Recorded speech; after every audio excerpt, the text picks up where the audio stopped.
What is up? Welcome into the Early Edge powered by SportsLine. I am your host, Allan Bell. We're going to go through the biggest games in college football today, break down every bet that we need to know, and get our experts in here, and let's cash some tickets with it. You know the rules. Put in your Twitter handle along with your best bets, and if your bet hits and one of our cappers goes perfect, you'll win a free year-long subscription to SportsLine. How's it get any better? I am coming to you live from a hotel room above the sportsbook in Tunica, Mississippi, and I want to waste zero time and bring our guys in here. Micah Roberts, Mike McClure, how we doing this morning, boys? Mike, I'll start with you. You doing okay?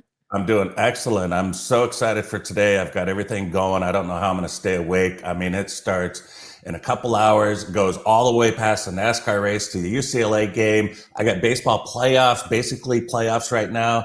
It's just so much fun going on. I hope I can stay awake. I'm telling you, this is one of the best days of the sports year. And we're getting to that point where we have that inflection of all different sports going on at the same time. It's fantastic. M squared, looking good. The Nashville Sounds hat down there, buddy. Yeah, I got the Nashville Sounds hat on today, kind of hanging on to baseball season a little bit here, but I'm so excited for the playoffs, or what basically feels like the playoffs right now, as Micah mentioned. It's going to be a great day. Got just a lot of sports. He mentioned the NASCAR race, week 2 of the NFL. Like, what a beautiful time. And then these college football atmospheres. We're going to see some great atmospheres today with fans in the stands. It is just a beautiful time here. It really is. Like, this moment all the way through basically October, I think is my favorite time of the year. Now, let's get our recap from yesterday. Kind of an all right day. Allie, she had a push in the Mariners-Royals over 8.5. Or, I'm sorry, it was scratched because of a pitching situation. Our man, the Maestro, comes through. The Rays team total over 4.5. Side play, Maryland -7. No, that was an exciting game, by the way. Leeds, no draw. That was a push. Jewelers Gym, no. And our man Zach comes through on Louisville +7. Really quickly before we jump in, we had 2 great games last night. Started off with UCF and Louisville. Obviously, that over hit. It ends on a pick 6 by Louisville there. And then Maryland comes to win over Illinois. Any thoughts that you guys had from either of those games before we jump into today's slate? I mean, I would mention the UCF team. They were just way too conservative at times in certain spots of the game, and it really cost them. There were several 4th and shorts where they weren't really showing any signs of stopping the other defense, where they could really have added to win probabilities by going for them when they were across the 50-yard line. So that was something to take note if you're looking to back or bet against that team in the future. Yep, I'm with you. All right, so we'll jump into today's storylines. Micah, you always bring us the best information directly from the sports books, where the sharp action is. What are you seeing this morning from Las Vegas?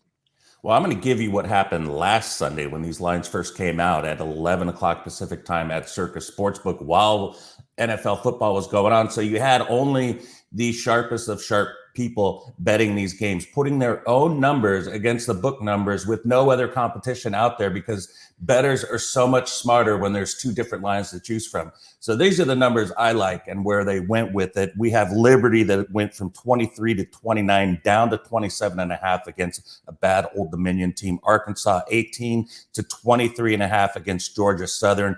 Colorado +3 to -3 against Minnesota.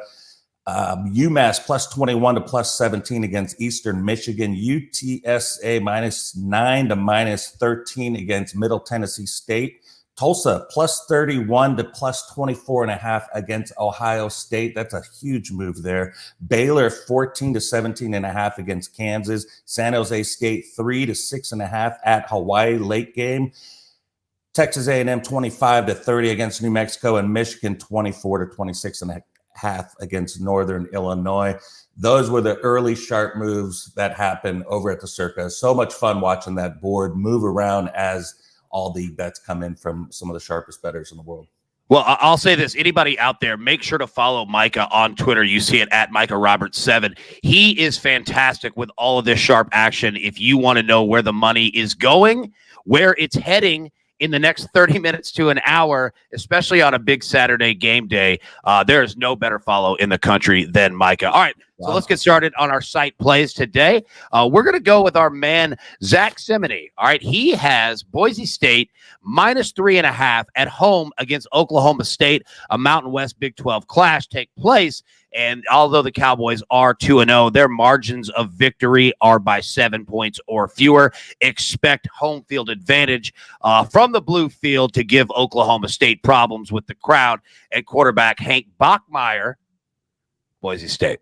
All day long, -3.5. So let's get into our experts as well. All right, we heard from Zach. Micah, I'm going to go with you first, buddy. You got 2 plays on the board today. What do you got?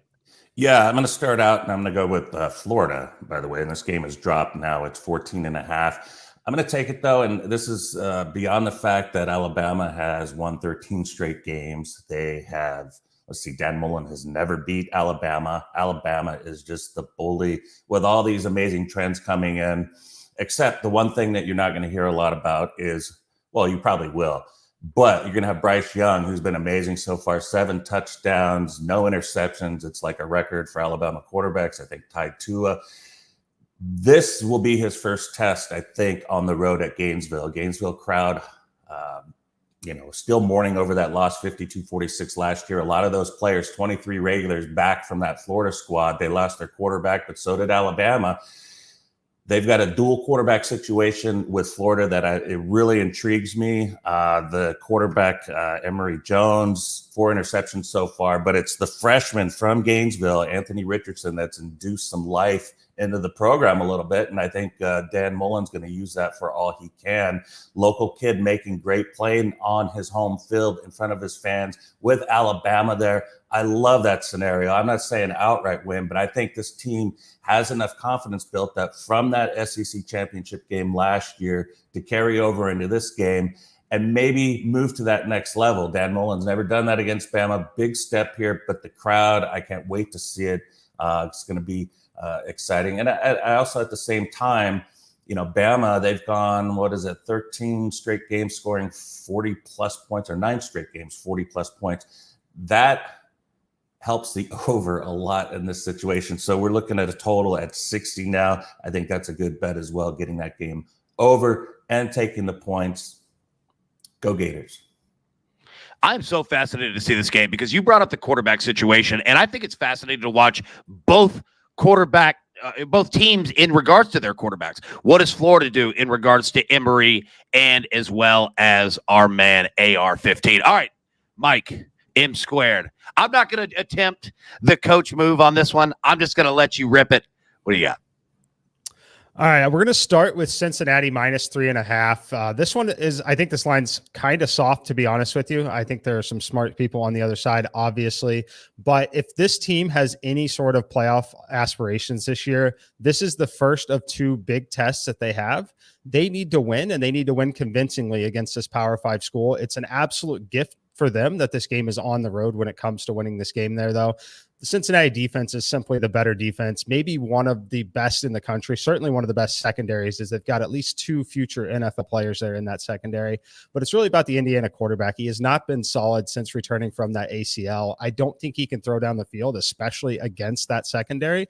So look for Cincinnati to kind of drag this one out and get the win here. I do not trust Indiana at all. And then my second game, as Chief is trying to join today, LSU over 61. So the Central Michigan team, they allowed 30 points per game in the MAC last year.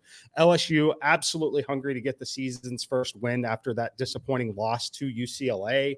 I think that UCLA or the LSU defense is actually still vulnerable, though, through the air. Look for Central Michigan to have to throw against them, which ultimately extends the game significantly in college football. Take the over 61. I think this one's about 4.5 points short. And I think we might even see some buyback towards the over here later this afternoon. Beautiful. Everybody, grab your paper, grab your pencil. We're going to get right to it, and let's get these picks on the board here. Mike McClure is on Cincinnati -3.5, Central Michigan, LSU over 61. Micah Roberts on Michigan State +6.5, and Florida +14.5. Boise State, our site play -3.5, and the AB3 at +284. We're going to go Cincinnati money line, Air Force money line, and Marshall -9.5. So instead of doing anything of trying to imitate Coach, we are not going to do that because nobody can imitate him whatsoever. But we are going to say, let's get these picks in and let's take them straight to the pay window. Thank you so much for tuning into the Early Edge powered by SportsLine. I'm your host, Allan Bell. For Mike, let's cash these tickets. Do you want best bets in your feed every single day? All you have to do is hit that subscribe button to stay up to date with all things Early Edge.